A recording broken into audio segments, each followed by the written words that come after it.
and welcome to Straight Until Disney, a Disney deep dive and analysis podcast, where each week I, your host Jonathan, takes a deep dive into the history of each Disney film and the legacies that they left behind. I'd like to remind you that you can follow me on Instagram at Straight Until Disney Pod, and you can email me at straightuntildisneypod@gmail.com.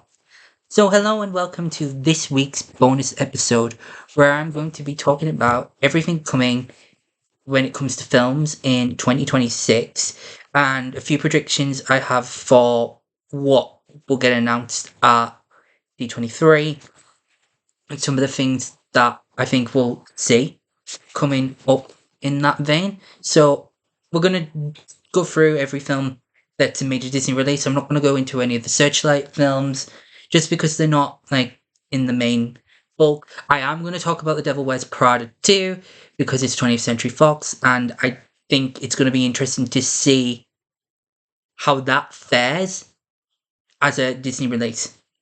And I'll touch on about what I mean about that then when I get to talking about 20th Century Fox, because it's interesting, that bit. So the first release of the year is Hoppers, which releases on March 6th, 2026, and I'm interested with how they're releasing Hoppers. And we're also in a year where there's two Pixar films. It came to 2017 with Cars 3 and Coco, 2020 with Onward and Soul, and 2022 with Turning Red and Lightyear. So the film is directed by Daniel Hong, who has been a story artist across the Disney company, which with his credits including Bolt, Cars 2, and Inside Out. He's also currently a senior Pixar creative team, and that's from Turning Red onwards, so Turning Red, Lightyear, Elemental, Helio, and Hoppers, and Toy Story 5, and moving on. He's also credited as senior production Pixar creative for The Incredibles 3. So the film was produced by Nicole Paradis Brindle, Kate Doctor, who's an exec producer, Peter Sohan, who is also an exec producer, and Kiri Hart, who's also an exec producer. The film has been screenwritten by Jesse Andrews, who also wrote the screenplay for Luca, and the story comes from Daniel Hong, sorry. The film stars Piper Coda, Bobby Moynihan, and John Hamm, and I'll touch on some of the other cast when we get to the rest of the cast. Music comes from Mark Mothersbaugh. Cinematography is Jeremy Lasky and Ian Megabin. The film was edited by Axel Geddes. Studios, Walt Disney Pictures, Pixar Animation Studios. Distributed by Walt Disney Studios Motion Pictures. And as I said before, released in English on March 6, 2026. So its synopsis says, what if you could talk to animals and understand what they're saying? In Disney Pixar's only feature film, Hoppers, scientists have discovered how to hop human consciousness, lifelike robotic animals, allowing people to communicate with animals as animals. The adventure introduces Mabel, an animal lover who seizes an opportunity to use the technology, uncovering mysteries within the animal world that are beyond anything she could have imagined. What I find interesting is obviously we're in a year where there's two Pixar films, Hoppers and Toy Story 5. And what I find interestingly is giving Hoppers the March date. And from a business point of view, it's a very smart strategy. In May, which is your big summer blockbusters, which is where we're seeing Devil Wears Prada 2, Mandalorian, Grogu, and Toy Story 5, they all come out like weeks apart from each other. Yes, it's still a big enough gap for them to breathe on their own, but I do think Hoppers being an original film, having it in March allows it to really stand out on its own, allows for its own kind of strategizing, and I think it's also a very good film to have during Easter. I think it's going to help. I do think it being released in that Easter window is very much going to help with it. I think that's just my personal opinion in looking at it from a strategizing business point of view. Is what I find also interesting is we've got two Disney films this year that are originals, Hoppers and Hex. Interestingly, both of a Hitch. But what I do find really interestingly, we're really allowing on these two to stand out on their own, and I find that really interesting. And I really think the story is a really interesting and unique thing to look at in terms of when looking at a film that's dealing with very big social construct and allowing young audiences to come at it with fresh eyes and understand it from a unique point of view that I do find quite unique and interesting to think about. So from that aspect, I do find this film is going to really take off. I think. I do think we're going to see it soar in terms of creating like a new kind of wave of Pixar films. I do think it's going to kickstart some of that. That might be my just wishful thinking in kickstarting a bit of a renaissance for the Pixar company. And that's not to say there's been bad Pixar films. I just think Pixar's been given the short straw when it comes to the Disney company over the last few years in the way that they've handled the distribution of their films and sending them straight to Disney Plus without the Disney Premium thing. I do find it just a bit that they've had the short straw, and that's why you're seeing them having to try and claw back with having sequels. With Toy Story 5, Incredibles 3, some of the things I've read about and I'll discuss later on, it's making me think, I get why you're doing that. But yeah, it's an interesting thing to think about in terms of the business and thing. But I think if Hoppers does incredibly well, we will see a lot more original Pixar films that they want to. And we've already got Gato coming in 2027, which is a really unique animation style that Pixar's never really done before. So that's going to be interesting to see when that releases next year, which is crazy to say we're saying next year for 2027. So I think the story is really interesting. There's not too much I've not seen too much in many of the trailers. I think it looks beautifully animated. I think it's a really unique and interesting story that I think has been the baby of Daniel Hong. And I think that's why this film feels like it feels so invested within and it feels so uniquely to him. And I really think it's going to really stand on its own. And I do think if audiences can connect with it in the way that I think audience will connect with it, it's going to really breathe new life into Pixar. So I'll come back to Pixar, obviously, with Toy Story 5. But the cast of this film is very interesting. We have Piper Querda as Mabel Tanaka, who, if you're from the Disney Channel era, she was in a Disney Channel show that is not coming to my head right now, but I know her from Teen Beach 2, so I know who she is. I've seen her in a few things I can't think off the top of my head. And she plays Mabel Tanaka. We have Bobby Monahan as King George, John Hamm as Mayor Jerry, Melissa Villasenor as Ellen, Meryl Streep as the Insect Queen, Dave Franco as Titus, Kathy Namji as Dr. Sam, Eduardo Franco as Wolf, Igor Nuidim as the Fish Queen, Sam Richardson as Connor, Ampama Nanchela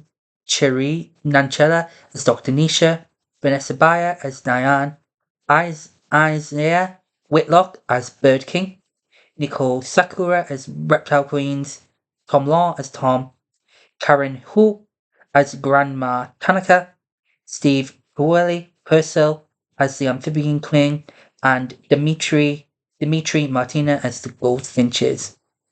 And there's not too really much to say about the cast. Obviously, Meryl Streep's a very interesting one to have in a Disney film, because I'm about to get on to the next film releasing And it's a really good segue to The Devil Wears Prada 2.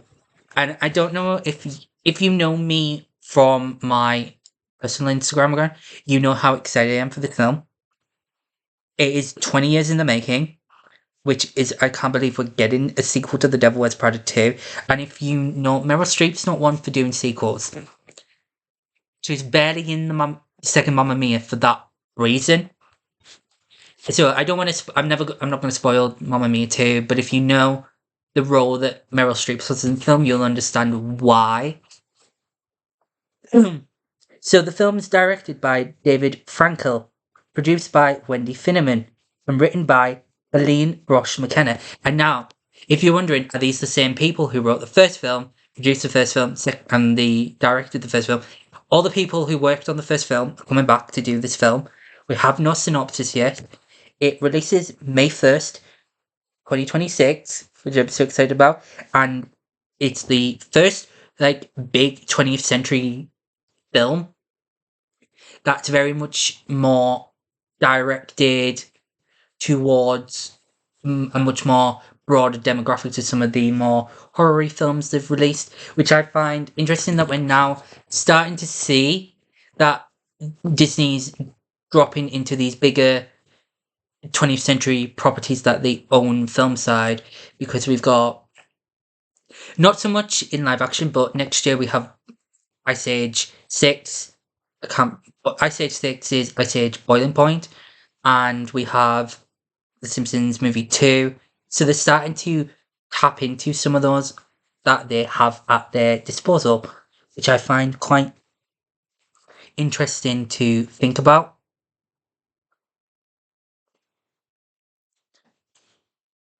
The film stars Meryl Streep, returning as Miranda Priestley, and Hathaway returning as her character. I'm gonna get my gay card removed for that. What's her name? Emily Blunt's back as well, as is Stanley Tucci, Tracy Torms, Tibor Fieldman, and Kenneth Branagh. I'm gonna get your gay card for not remembering what Anne Hathaway and Emily Blunt's characters are called. Oh my god. Um, I'm just gonna have to Google that because I can't believe I'm having to Google what their characters name. Oh my god, I'm gonna get my gay card removed for this. What are their names in the film? And Andy. Oh, and she's called Emily as well in the film. Honestly, I'm so sorry to anyone who's a fan of The Devil Wears Prada. Going, fake fan. No, I really love this film.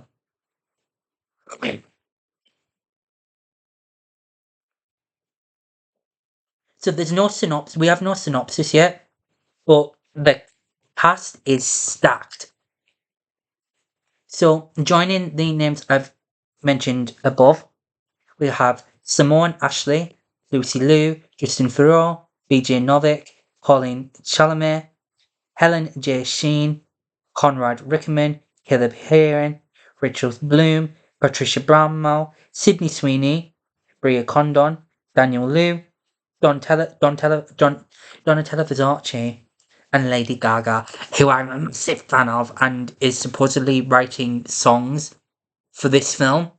Not for her to sing in the film, but in a similar vein to KJ Turnstill's Suddenly I See. So I cannot wait for this film, and I'm so mad at myself for forgetting that Emily plays Emily and Anne plays Andy. Take the gay card away from me, please. To be fair, I am recording this late at night, so you can probably mistake that of tiredness for that. There's not really much to say about the film yet, other than the teaser trailer. I was worried about it because I love this film so much, but the teaser trailer of her just walking down this and going, took you long enough.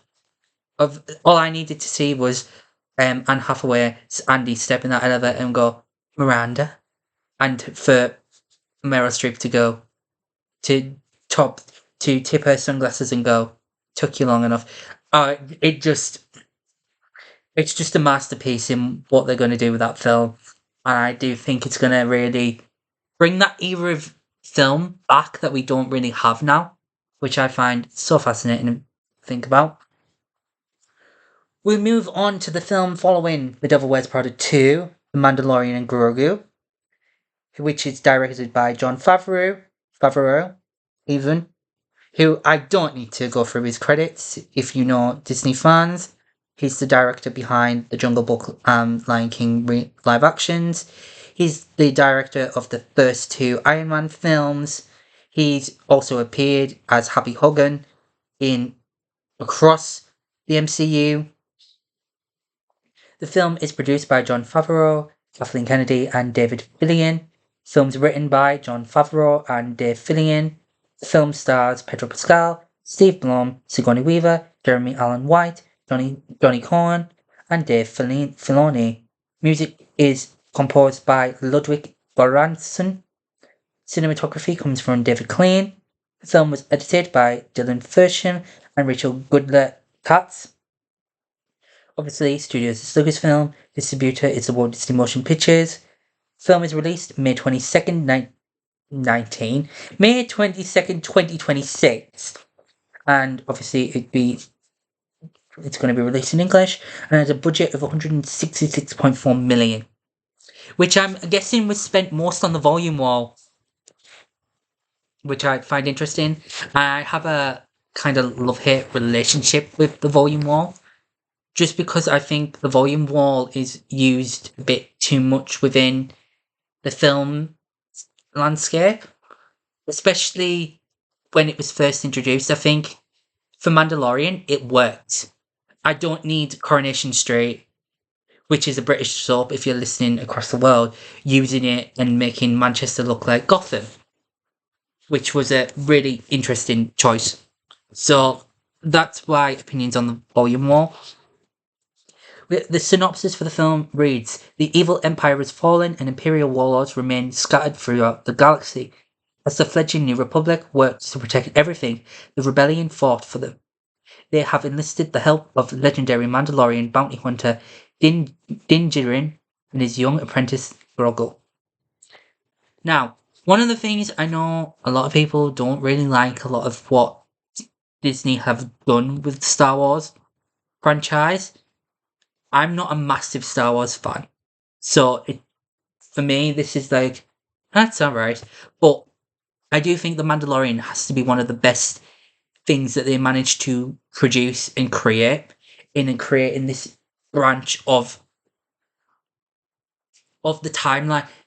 I don't want to get into specifics because I'm not a nerd when it comes to this.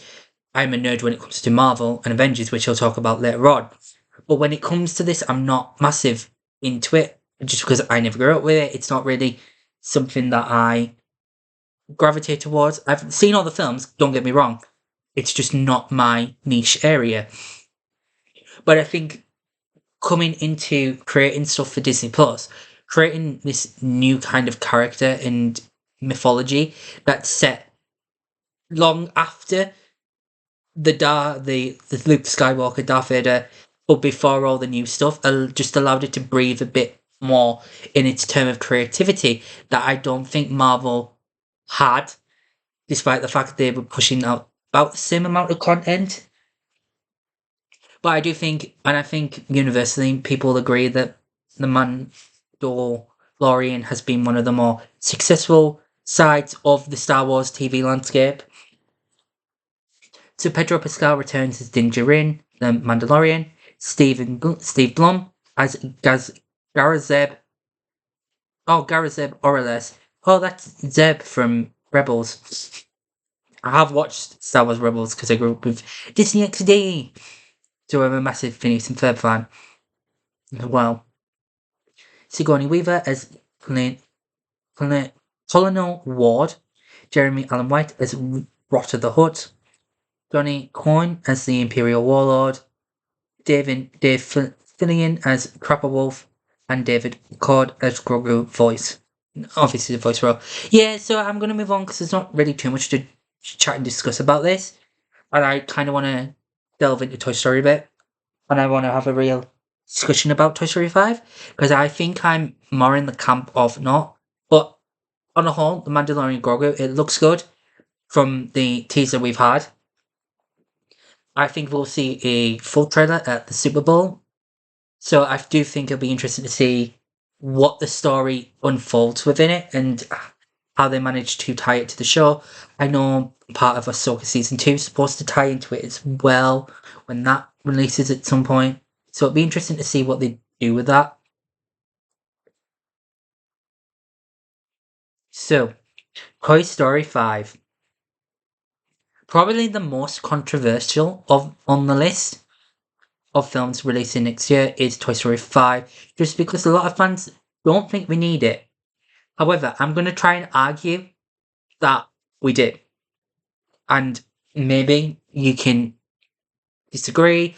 I'm not going to try and go, you need to accept this film. If you don't agree with the fact that the Toy Story 5 is happening, that's fine. But it's still going to make a lot of money at the box office for nostalgia points and the story that it's telling.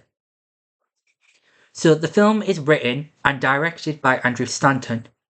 He is my first point when it comes to arguing for this film. So if you're not familiar with Andrew Stanton has been around at Pixar since the beginning. He's one of the founding members of the Pixar company. He was in that room with John Lasseter when they were in the early stages of Toy Story. I can't remember who else was in the room at the time, but he's been there from the beginning. And so I went through his credits on the Disney Wiki to remind myself how much he's been involved with these films, and there's a lot. So I'm going to run through this because I do think it's a really big point. So Andrew Stanton was first animator on the Silverhound and uncredited in 1981. In 1995, in Toy Story, he helped write screenplay, story, character designs, story artist, voice actor as the commercial chorus, storyboard artist uncredited. That's on the first one. So he was there at the beginning, helping design these characters and bring this story to life that thousands of people adore to this day, 30 years on. He was a co-director, screenplay, story artist, and voice actor. Played the Bug Zapper Bug 2 and Popcorn Seller in 1998's A Bug's Life. He helped screenplay, story, and voice Zurg in 1999's Toy Story 2. He also voiced Ham in 2000's Buzz Lightyear of Star Command: The Adventure Begins. He was an executive producer and helped with the screenplay on Monsters Inc. He was the director, screenplay, story, voice actor playing Crush, Lobster, and Seagulls in 2003's Finding Nemo. He played a henchman, and was a storyboard artist, uncredited though, on the 2004 The Incredibles. He helped with additional screenplay material, voiced the character Fred, and was an uncredited storyboard artist on 2006 Cars. He was an executive producer on Ratatouille in 2007. He was a director, wrote the screenplay, story, and voiced Axon, Passenger, though uncredited, in 2008 WALL-E, which he also won the Oscar for Best Animated Film. He was an executive producer on Up. He helped write the story for Toy Story 3. He directed and wrote the screenplay for Walt Disney Pictures' John Carter. He was an executive producer on Brave, Monsters Inc., Monsters University, Inside Out, and The Good Dinosaur. He directed, wrote the screenplay, story, and voiced Crush and a Clam in 2016's Finding Dory. He was an executive producer, screenplay, and story on 2019's Toy Story 4. He got a special thanks by Disney Animation Studios in Frozen 2. He was a storyboard artist on Blue Skies, Spies in Disguise. He was executive produced 2022's Lightyear. in the blink of an eye, directed for Searchlight Pictures in 2026, and he will direct and write Toy Story 5. Now, if that's not enough for you to go, this is somebody who understands these characters. It's not somebody coming in who's never worked on the Toy Story films. This man kind of helped conceive, craft the story for the first one. He also crafted story for Toy Story 3, one of the best Pixar films. So if that's not enough for you to think, okay, there's something here where I can really delve into. He's really someone with steady hands to make this film not feel like it's just another sequel. So the cast stars Tom Hanks, Tim Allen, Joan Cusack, Connie Hill, Annie Potts, Blake Clark, Greta Lee, Anna Faris, Conan O'Brien, and Craig Robinson. Obviously, Walt Disney Pictures and Pixar Animation Studios are the studios, distributed by Walt Disney Studios Motion Pictures, released on June 19th, 2026, and obviously released in English. We don't really have a synopsis for this film, but the new conflict of the film focuses on a new threat for the toys, technology, aka iPad kids. And we also know that Jessie will also be the central focus. Right.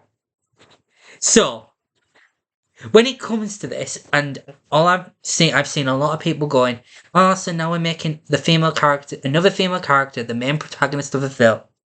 Right.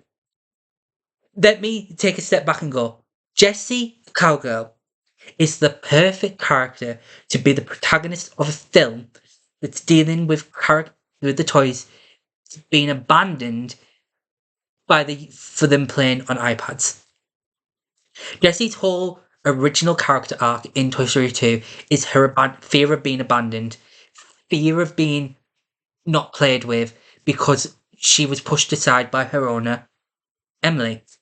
And therefore, having her be the central focus and theme of this abandonment really cements this story as something that's going to be unique and interesting to think about, because we're really delving in and developing character arc that started in the second Toy Story film that I don't think we ever really got to really flesh out and develop across 3 and 4. And I do find that we're going to be able to see and develop a character that fans adore and love. She's up there with Woody and Buzz. So it just makes sense. And also, this is a character that has all its attachment and abandonment issues already there. That as soon as an iPad comes into the fruition and the toys aren't being as played as much, it's going to bring those emotions back to the surface. And I think Andrew Stanton is the perfect person to write this film and develop and really hone in on this character that audiences have grown up to love and adore, but also bring in a new generation of fans, which is always really nice thing to do, and bring you connecting audiences, because there's people who grew up with the Toy Story films that are going to be able to take their kids now to go and see Toy Story 5. So it's mean allowing them to develop and grow, but it also allows for new avenues to be explored with these characters. And I do find that doing it through Jessie is going to be such a much more unique and interesting perspective than, say, Woody and Buzz, because they've never really felt abandoned. Woody chose to leave at the end of Toy Story 4. You can't really, there's a way of navigating the story, but the perfect character, which is what Andrew Stanton seems to have realised and thought about, is Jessie is this perfect character with this story arc that fans already know. We all know if they play just a few bars of When Somebody Loved Me, audience is going to cry. And I do think we will hear that in 2026. And I do think it's going to be interesting to see how they do things. And story-wise, I do think the official trailer at the Super Bowl, because I'm convinced you're going to get the first official trailer at the Super Bowl this year, which is only in a few weeks. So I do think we'll see that then. So the film stars Tom Hanks as Woody, Tim Allen as Buzz Lightyear and malfunctioning Buzz Lightyear army, which is going to be interesting to see how that plays into the story. And I think that's my only question mark on this film at this moment in time, is how that army is going to play into this film. The animation looks beautiful, by the way, though. John Cusack returns as Jesse, Tony Hale as Forky, Annie Potts is seemingly back as Bo Peep. I've tried to find a source for that, but there doesn't seem to be really a big source. It goes to a Facebook page. Blake Clark as Slinky Dog, Benny Hudson as Combat Carl, who is replacing. Who is. I can't think of his. Carl. What's his name? I'm really bad at names today. I can't think. Carl Lumley. He's replacing Carl Lumley, who sadly passed away. Greta Lee plays Lily Plaid.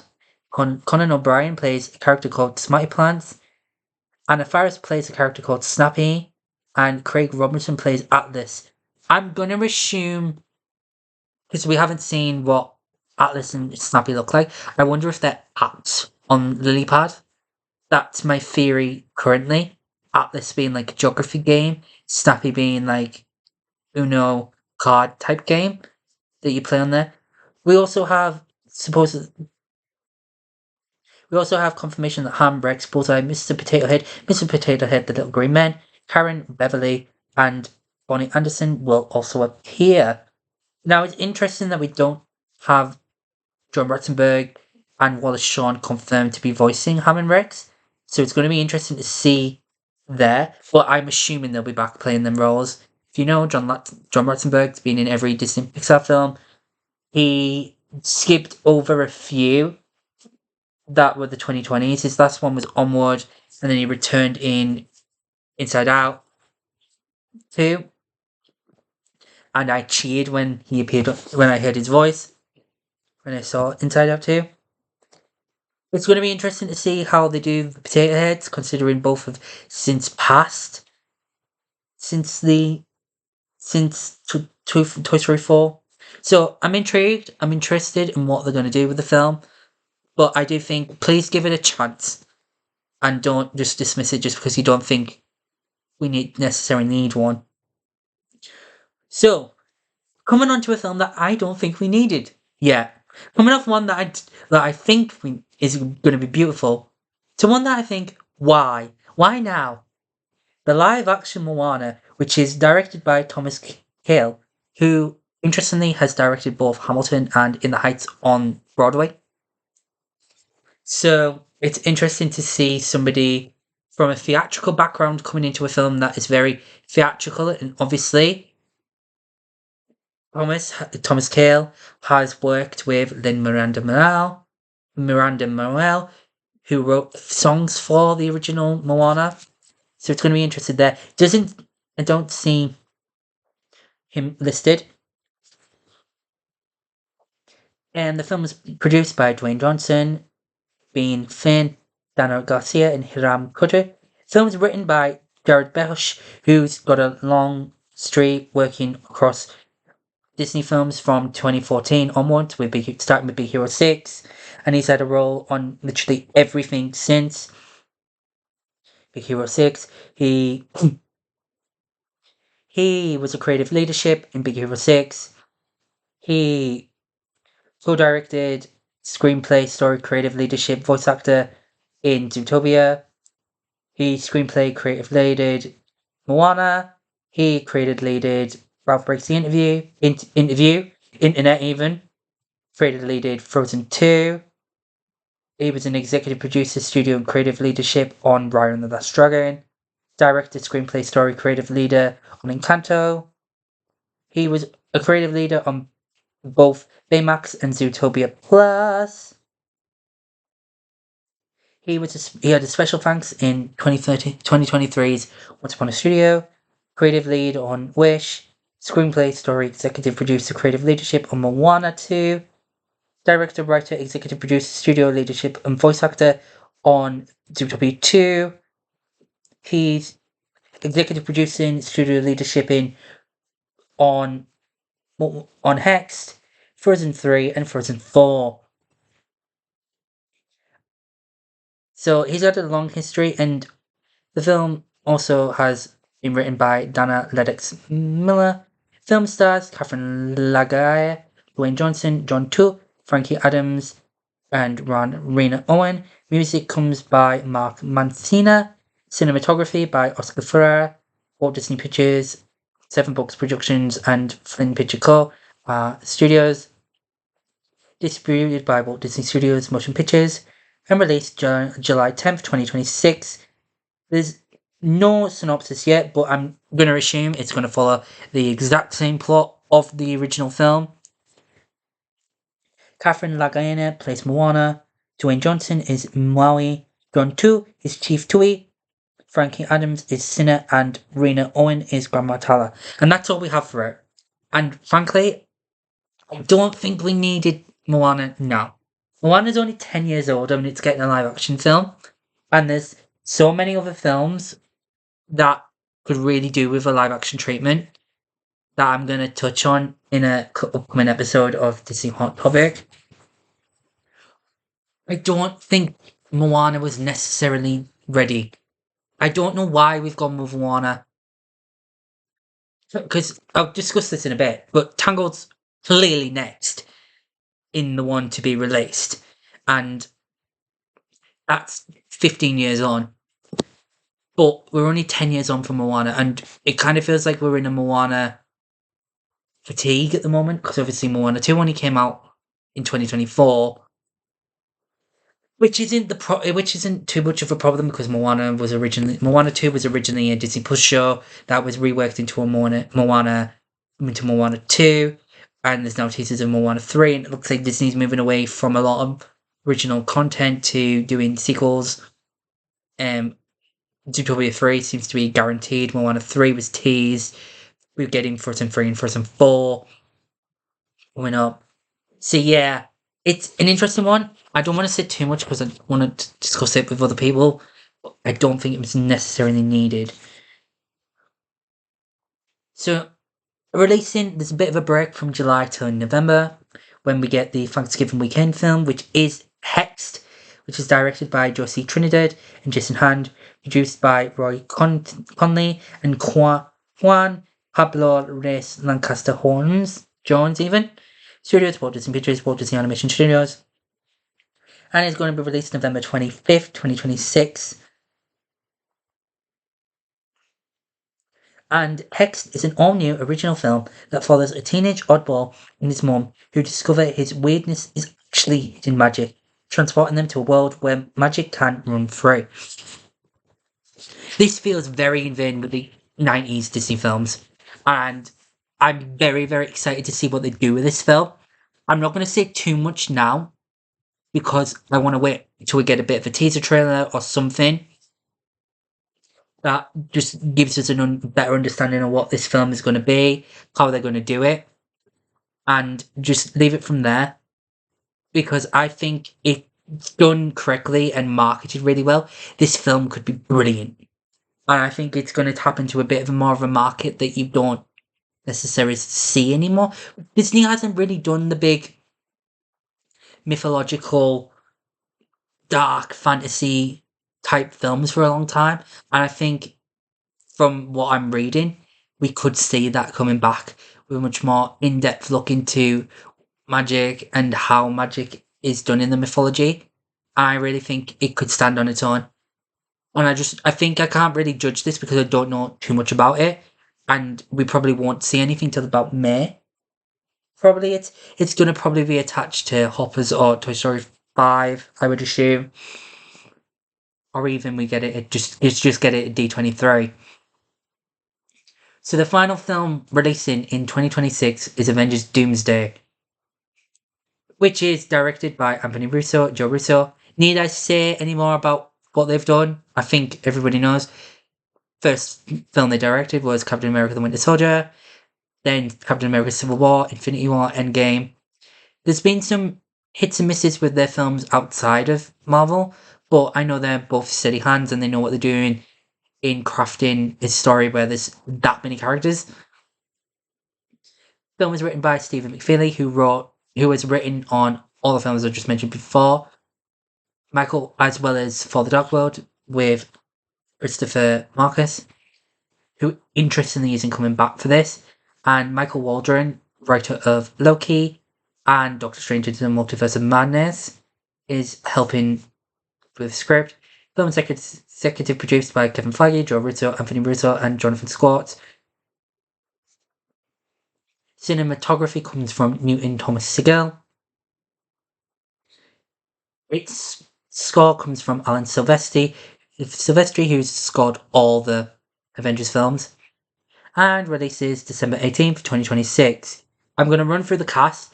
I'm not going to add anyone who I have an inklings in this film, who I have an idea about, who I know from other sources. This is the confirmed characters, and this is also the confirmed list from after all the teaser trailers have been released. So at this point, all 4 teaser trailers attached to Avatar Fire and Ash have been released online, so I can discuss this, and it's now not really a big spoiler if I say this, because I've known about certain Captain America since May, for certain reasons. Through Deadline, there was a Deadline report, if you saw it. I'm in that sphere of seeing these kind of things, being in the know with stuff. So the film stars Robert Downey Jr. as Victor Von Doom, Doctor Doom, Chris Evans as Steve Rogers, Chris Hemsworth as Thor, Vanessa Kirby as Sue Storm, Invisible Woman, Anthony Mackie as Sam Wilson, Captain America, Sebastian Stan as Bucky Barnes, the Winter Soldier, Letitia Wright as Shuri, Black Panther, Paul Rudd as Scott Lang, Ant-Man, Wyatt Russell as John Walker, US Agent, Tenoch Huerta as Namor, Eben Moss Bacharach as Ben Grimm the Thing, Simon Lee as Shang-Chi, Florence Pugh as Yelena Belova, Kelsey Grammer as Hank McCoy Beast, Lewis Pullman as Bob Reynolds Sentry, Danny Ramirez as Joaquin Torres Falcon, Joseph Quinn as Johnny Storm Human Torch, David Harbour as Alexei Shostaski Red Guardian, Winston Duke as M'Baku, Hannah John Cameron as Ava Star Ghost, Tom Hiddleston as Loki, Patrick Stewart as Charles Xavier Professor X,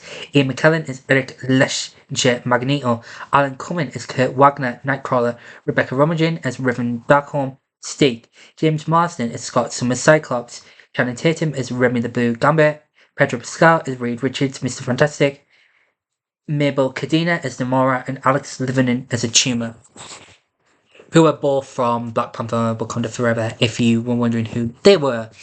They're the 2 assistants to Tenoch Huerta's Namor. And that's they're the official cast that I'm going to discuss.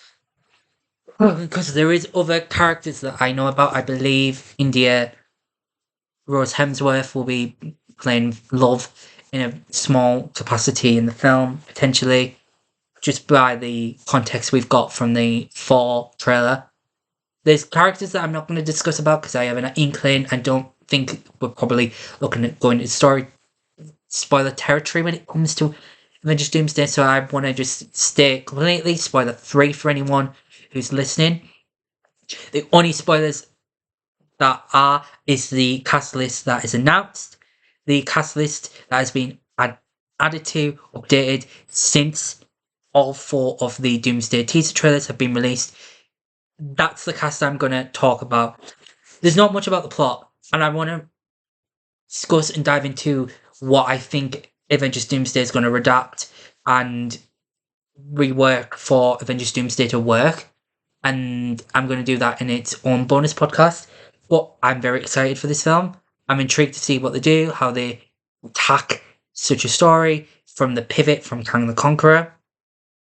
But to be fair, I never really thought Kang the Conqueror was the main villain of the Multiverse Saga, especially because Secret Wars has always been a Fantastic Four, Doctor Doom-esque story.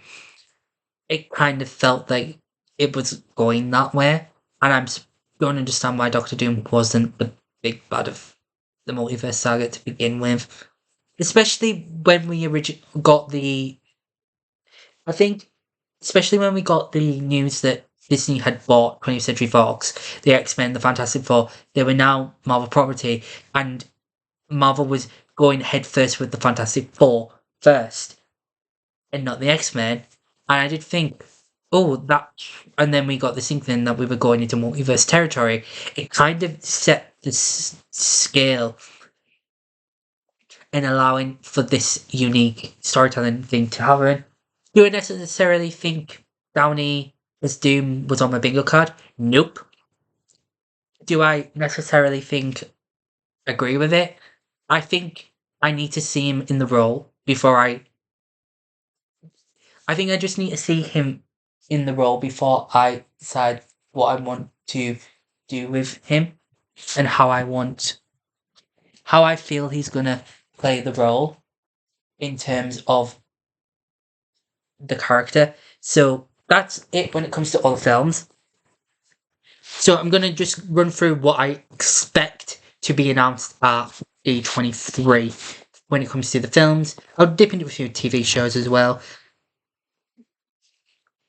So from what we know, so D23 will be in August. So let's run through what I'm expecting. I'm expecting we'll get Hexed will be pushed. I think all you will see around D23 this year is Hexed. I think that is going to be the big push in what we see at D23 from the Walt Disney Studios side of things. I think that's going to be the main focus of the panel because it's going to be the big promotion going on for the November release. I believe we will see your first look at Frozen 3 and what the story sing. So I expect Idina Menzel to be there, Kristen Bell, Jonathan Groff. I think Josh Gad. I think we are going to see what they've got in store for Frozen 3 and Frozen 4. I expect Zootopia 2, Zootopia 3 to be announced, Moana 3 to be announced, a surprise original film that I think will be released. So I do think we will see that come into it as well. So that's where I think on the Disney side of things, we'll get probably a bit more info on the Simpsons sequel, Ice Age 6. We'll probably get a bit more around there. I do believe we'll get The Incredibles 3 release date, which I'm expecting probably 2028. Because we know we'll probably get some Coco 2 updates. I genuinely don't need a Coco 2, but that's coming in 2029. We'll probably get some more insights into Gato and what the story is and potentially a trailer from that. I'd expect if Pixar release a trailer, it'll be that Gato's teaser trailer. I do think on the Pixar side, from rumours I've seen come out from things, I see a lot of this running around. There's reports of Cars 4 being announced, Monsters Inc. 3 being announced, Ratatouille 2 has been circulating, and I do remember seeing this thing of them saying we'll release one new film, one sequel a year. I do remember seeing that being reported around, so we'll see what happens when it comes to them. Cars 4 is probably a lock-in. Monsters Inc. 3 is more likely just in terms of synergizing. We're getting Monstropolis Land. I would not be surprised though. Would like to know how and what they will do with that. Just because Monsters at Work is a brilliant TV show and they've managed to really get around not having Boo in it. So I'm like, I kind of don't want a Monsters Inc. 3 because we've got Monsters at Work and that works as Monsters Inc. sequel. Unless they did another prequel. I don't know. It depends. Star Wars side, I believe we'll see something about Starfighter. Ahsoka Season 2, you'll get some bits about that. I expect we'll get some more info on the Rey film that's coming out. I'm not like 100% sure in the sphere of the Star Wars side because it's not really my thing. So that could surprise anything. When it comes to Marvel, there'll probably be a massive Avengers Doomsday presence. I don't know if they'll reveal any more cast. I wonder if they'll reveal some things. Potentially, they might reveal a few things because at this point, Spider-Man Brand New Day will just be coming out. So it depends. We won't get any Spider-Man announcements on the film side. Maybe something about Amazing Spidey Friends, because they're allowed to discuss that about the TV side. You'll probably get some Vision Quest if Vision Quest isn't out by D23. Or maybe Vision Quest is a massive push at D23 for its release in that September, October window before Avengers Doomsday. So there's always that. You'll probably get some Daredevil season 3. Maybe some new TV shows going to Disney Plus announced is potential in terms of the Marvel side. I think you'll also you'll get some Secret Wars. We might find out what the film between Doomsday and Secret Wars is, if there is one anymore. So, be interesting, and probably a Black Panther 3 confirmation, which we all know is in the works at the moment and is the next film. Maybe some X-Men. It depends what they decide to drip and drab. When it comes to live actions, I think we're definitely getting the date for Tangled. We'll know when that comes out, and I'm going to say 2027. I'm going to say it. I'm predicting 2020. I'm predicting either a March or July 2027 release for the live action Tangled. We might get the Hercules cast. I'm fingers crossed hoping for that. And probably some more updates on the Robin Hood, Sword in the Stone, and some of the sequel ones. But in that vein, I don't think we're going to get many updates into turn. Probably some Only Murders in the Building too. But it just depends what they decide to go down. So I think that's going to be it for today's podcast. And I do find it really interesting to think about in terms of crafting unique and interesting stories, and obviously diving deep into what D23 could bring in terms of film and TV. And 2026 is going to be a big year for the Disney company, because you've got a finger in each pie. You've got a finger in the Pixar pie, finger in the Disney pie, finger in the Marvel, finger in the Star Wars, finger in the 20th century. So I do think that's an interesting thing to think about in terms of you've got something for everyone in terms of demographics. So I'd like to remind you, you can follow me on Instagram at straightuntoldisneypod. You can email me at straightuntoldisneypod@gmail.com. And I'd like to thank you all for listening, and bye.